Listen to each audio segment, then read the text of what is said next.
Kicking off today, a two-day mission to address and help with the challenges the middle class in South Florida is now facing.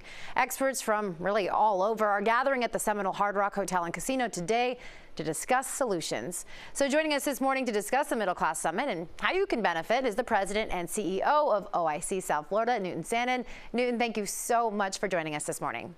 Good morning. Thank you for having me. Of course. So first of all, can you explain to us what exactly this summit is all about? Well, I think so often we hear a lot of talk about building a middle class, but no one really can seem to define what it even means. It's kind of a fleeting concept in our country. And so we're gathering stakeholders from throughout the community and throughout the country, as a matter of fact, to first define what it means to be middle class. And then that convening is bring about solutions and actions to really convene us so we can really head towards a real strong middle class here in South Florida and throughout the country. And we know right now so many people are struggling. So what are you hoping those discussions lead to here in South Florida?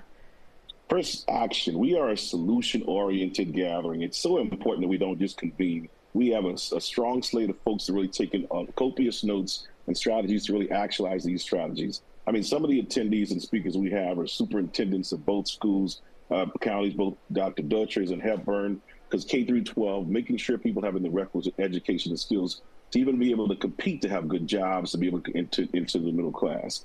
Really talking about housing. We know South Florida has really suggested that we're one of the most expensive places in the country to live. So talking about and documenting solutions and strategies to make sure we have better housing and creating good jobs, right? It's so important. If you can't have a good job to feed for your family, or even model for your children what it means to have a good job in this country and in our community, you just don't have a chance to be a part of the middle class. So those are some of the things we want to lean into. Healthcare, transportation, all these elements, we're bringing contributors throughout the community to make sure we deal with actual solutions to make sure we can have a strong and thriving middle class here in South Florida. So let's talk about that. So many people here in South Florida are struggling with housing. I mean, it's really difficult to buy a house if you are in the middle class because they're just so expensive. Are you hearing that from a lot of the people who are attending the summit, as well as just middle class members of the South Florida community? It is one of the primary drivers that concerns us. It's really, really challenging. I think, most folks can't afford to live rent, let alone even own a home these days.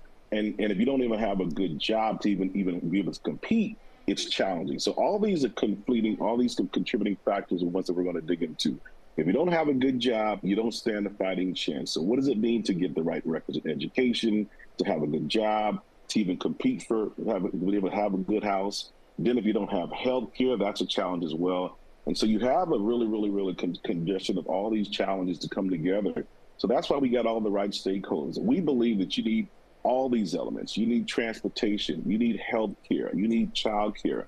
But if we don't even first define it, then align all the right stakeholders, we will never get there. So we believe our first value proposition is to first define it, get all the right stakeholders moving in the right direction, so we can have a fighting chance of really stabilizing and thriving middle class. Right. Such an important discussion for so many who are struggling right now to make ends meet and to even be able to afford housing and health care.